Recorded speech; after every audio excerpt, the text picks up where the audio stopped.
On Christmas morning 1945, a house fire tore through a family home in Fayetteville, West Virginia. 5 children were never seen again. And despite an extensive search, no trace of their remains was ever found in the ashes. George and Jenny Sodder lived in Fayetteville with their 10 children. Their 2-story wood frame home sat along a quiet road, the family well known in the small Appalachian town. In the early hours of December 25th, 1945, a fire broke out inside the house. While the family slept, 9 of the 10 children were home that night. George, Jenny, and 4 of the children managed to escape the burning structure. The other 5, Maurice, Martha, Louis, Jenny, and Betty, did not make it out. George attempted to re-enter the house to reach the children. He broke a window and cut his arm in the effort, but the flames and collapsing structure kept him from reaching them. The house collapsed before help could arrive. Maurice was 14, Martha 12, Louis either 9 or 10, Jenny 8 and Betty just 5 years old.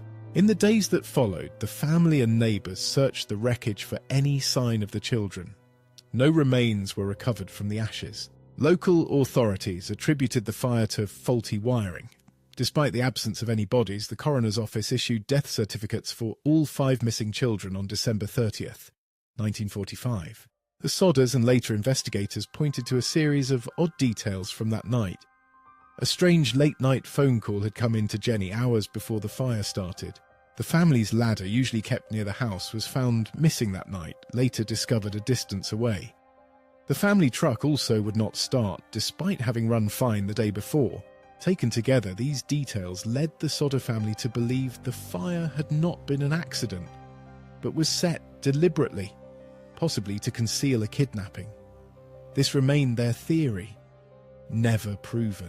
In 1947, George and Jenny wrote directly to FBI Director J. Edgar Hoover, asking for federal help investigating their children's disappearance.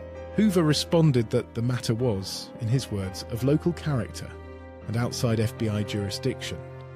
Local Fayetteville police and fire departments never requested federal assistance either. For years, the case sat unresolved. The Sodders continued searching for answers on their own, unwilling to accept the official explanation of an accidental fire.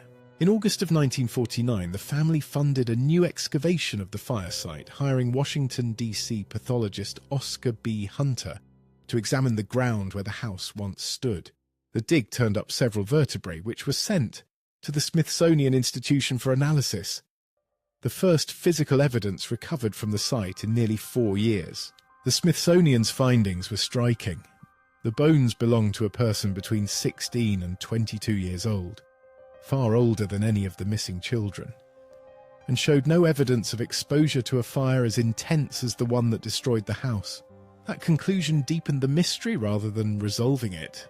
If the vertebrae weren't from the children, the question of what had actually happened to them remained wide open. Following the Smithsonian's report, the West Virginia legislature held hearings in 1950 to review the case and the state's handling of it. Afterward, Governor O.K.L. Patterson and State Police Superintendent W.E. Burchett told the Sodders that the search was, in their words, hopeless. The case was declared closed at the state level. The Sodders refused to let the matter rest there. Along State Route 16, they erected a billboard bearing photographs of the 5 missing children. The billboard included a cash reward for information, one that grew larger over the years as the family continued to hope for answers. That sign stood along the highway for decades, a constant public reminder of the 5 children who vanished that Christmas morning.